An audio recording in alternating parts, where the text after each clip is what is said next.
আমরা এই রক্ত করে আটকে পড়ছি রাঘব, আর চাইলেও আমরা এখান থেকে বেরোতে পারবো না।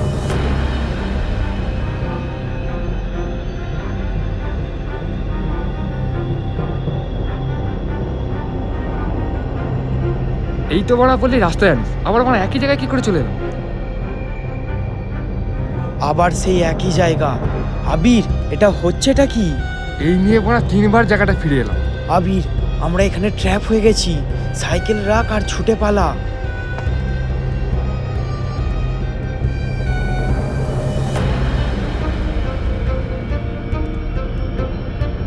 আর তার সাথে সাথে আমাদের এখানকার সময়ও দাঁড়িয়ে গেছে।